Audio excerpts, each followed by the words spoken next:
In this lesson, we're going to look at exponential growth functions. And so by the end of the lesson, you'll be able to define an exponential function, graph functions displaying exponential growth, and apply exponential functions to real data.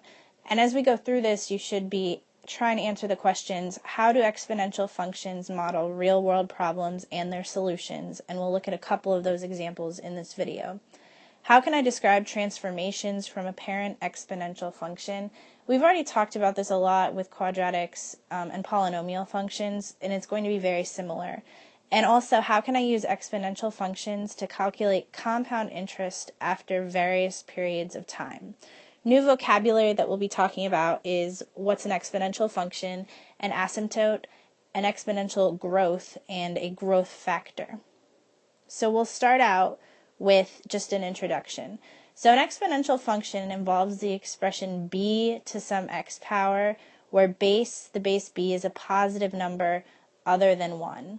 So to see the basic shape of an exponential function, we can just try choosing and plotting some points. So if I start out with this function f of x equals 2 to the x power, I'm just going to pick some values for x. So I'll put in -2, -1, all the way up to 3.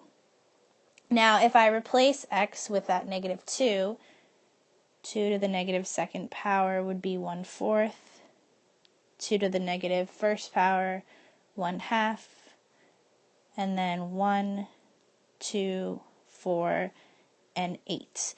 And now I just want to plot the points over on that coordinate plane. So I have -2 and 1/4. And -1, 1/2, 0 and 1, 1 and 2, 2 and 4, and 3 and 8. And here I can kind of start to see a general trend of how this graph will go. Now, along the other side of that graph, that side will just get closer and closer to 0 without actually touching it. If I went back to putting in -3 for x, I would have 1/8, then 1/16, 1/32, etc. But it wouldn't actually touch the x-axis. So it's going to get closer and closer to 0, to y equals 0, or to that x-axis. And if I want to describe the end behavior of this graph, I would say as x approaches positive infinity, I can see that, let me change the color, I can see that f of x or y also approaches positive infinity. It's just going to keep going in that direction. So f of x approaches positive infinity. Now, on the other hand, as my x approaches negative infinity, my f of x approaches 0. So as x approaches negative infinity,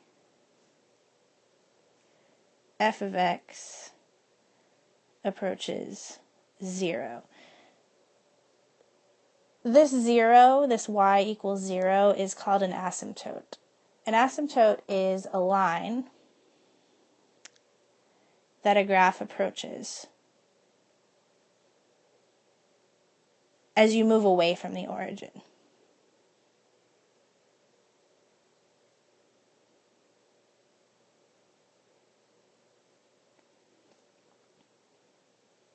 And like I said, in this case, it's the x-axis or y equals 0.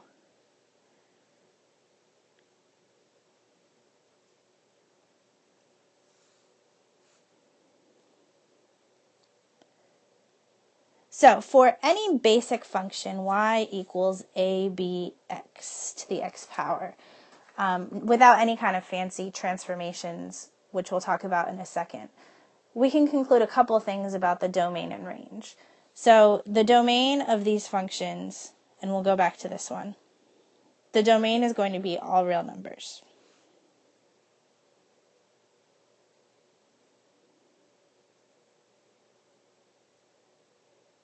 And if we go back and look at what the range would be, the range is going to be for any y greater than 0 in this case.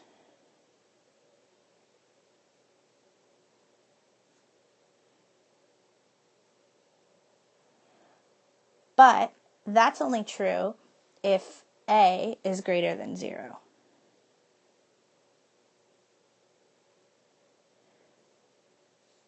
So if I wanted to rewrite this as some kind of constant a times b to the x power, instead of saying 2 to the x power, I could just say 1 times 2 to the x power. That's the same thing. So my range would be y is greater than 0. Now, if I wanted to rewrite this as a constant of -1, so -1 times 2 to the x power, if you remember when we talked about quadratics and polynomials, that negative coefficient of a is going to invert our function. So the range in this case would be y is less than 0 if a is less than 0. So it would go this way instead. Now, when we talked about quadratics and polynomials, we also talked about h, or that horizontal shift, and k, that vertical shift. So it's going to be the same thing here. So we have any kind of function, constant a, b, now we have x minus h as a power plus k. And to just have that make a little bit more sense, I actually just stuck in some values for those three. So a is 2, h is 4, k is -1. So that a, or that 2, think back to when we talked about quadratics. That 2 is going to be our y-intercept.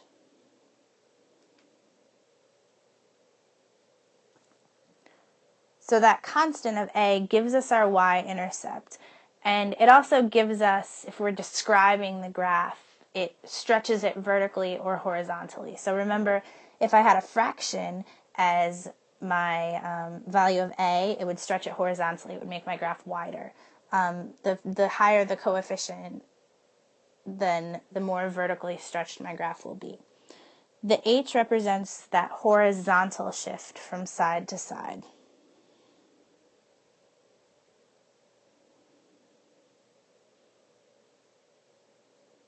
Now, in this case, that -4 would be to the right.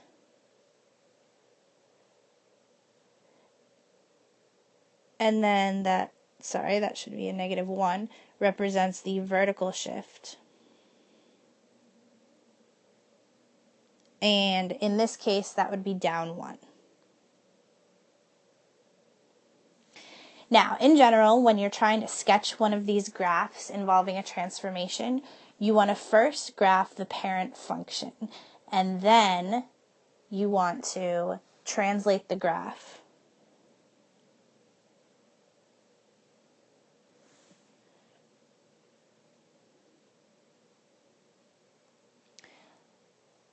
Horizontally for h and vertically for k. Now, I want to go back to the example that we were looking at before, and I want to make this into an equation that has some kind of shift or transformation in it.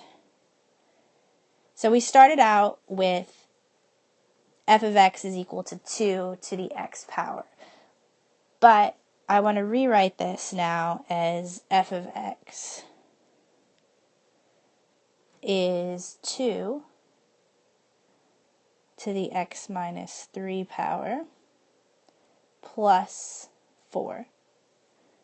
So if I'm labeling my parts, there's my a, h, and k. So I have my parent function here, and I have that graphed, and I'm sorry, this is not, I'm not going to add in anything for a for right now. I'll just keep it as that 2.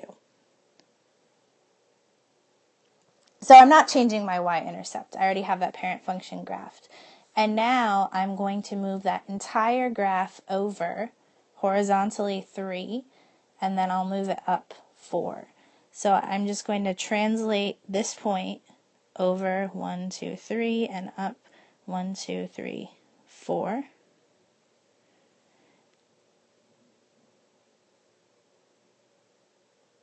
And then I'll do the same thing. I had a point here at 1 and 2. So I'll move that over 1, 2, 3, 1, 2, 3, 4. Now, when I move that entire line of that graph up 4, I've moved where that asymptote is. So when we started out, our line was approaching 0 along the x-axis, or where y equals 0, but I just moved the whole line up 4. So now instead of approaching 0, my graph is going to be approaching 4.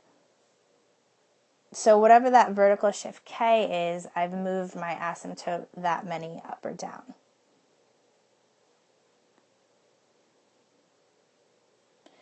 The next thing that we're going to talk about is using exponential growth models. And this is when a real-life quantity, and it can be a lot of different things, increases by a fixed percent over a given period of time, and here we'll talk about years. We can model that with this equation: y is equal to a times the quantity of 1 plus r raised to the t power.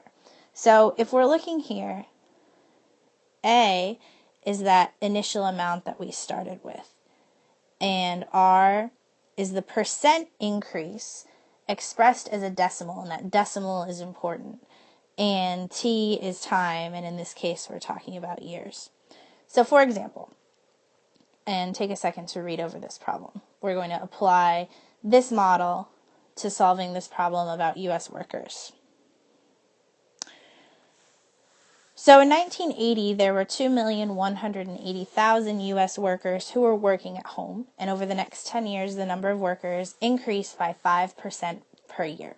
So the first thing that we want to do is take that generic model and make it work for this particular situation. So in this case, I'm going to write that as 2.18 million.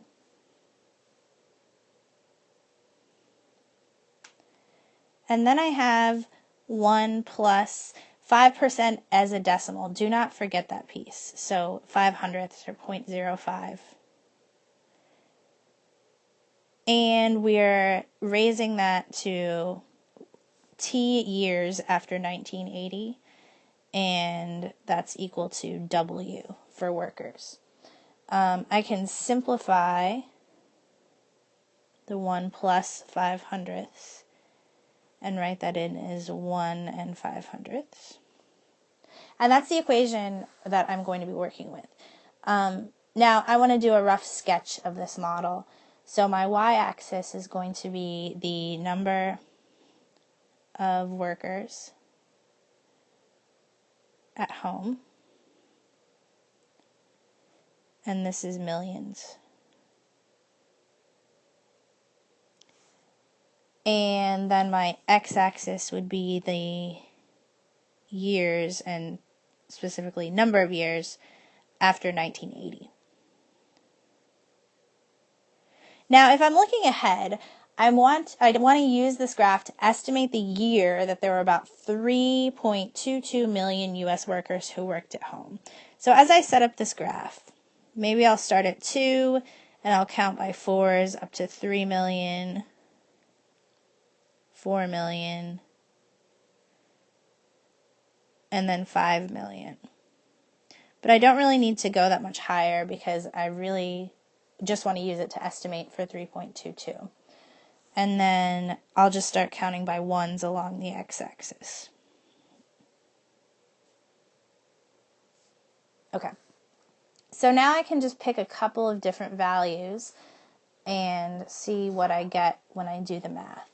So let's start out. We know at t equals 0, or 1980, because anything to the 0 power is 1, that should be 2.18 million. So I'll plot my first point there for year 0. And then let's just skip up to 10. So for 10, when I plug that into my formula for 2.18 times 1.05 raised to the 10th power, I get 3.55. So there's 3, so right about there.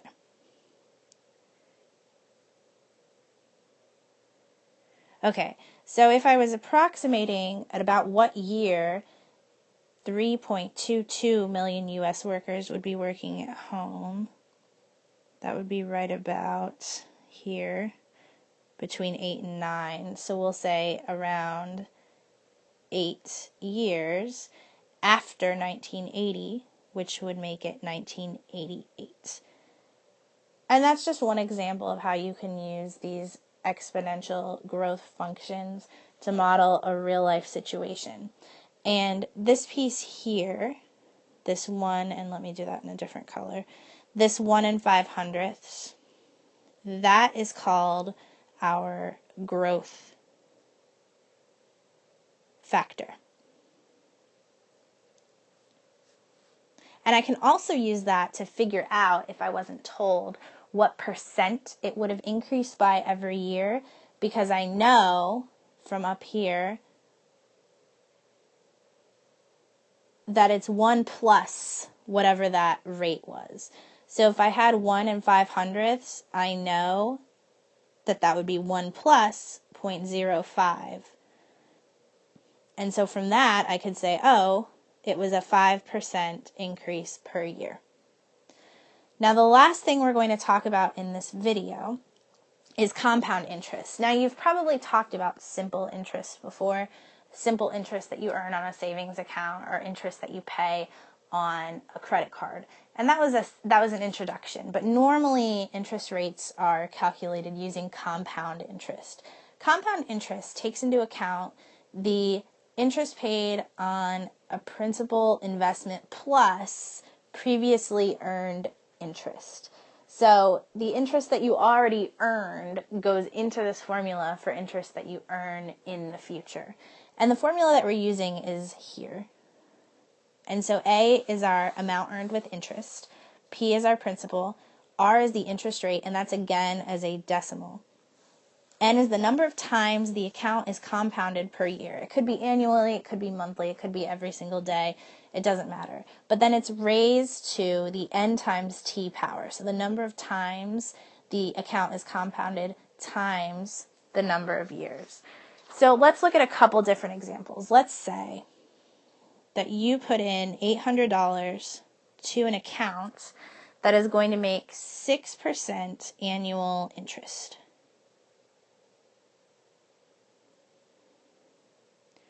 And we want to know how much will be in that account over 4 years.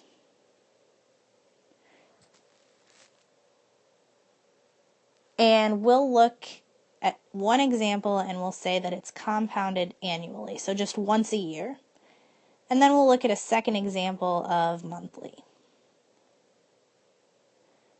So, if we're talking about annual, if it's just compounded annually once every single year, then this formula just looks like this.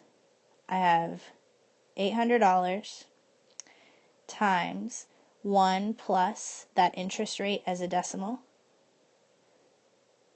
raised to the 4th power for 4 years. And when I do that math, I end up with $1,009.98.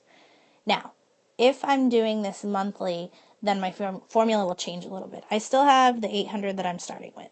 I still have 1 plus that 6% as a decimal. However, it's going to be compounded every month. So 12 times during the course of the year. And now it will be raised to the 12 times 4 power. And if I do that math, I end up with $1,016.39. So that's just a couple of applications of these exponential growth functions, and next time we will look at exponential decay.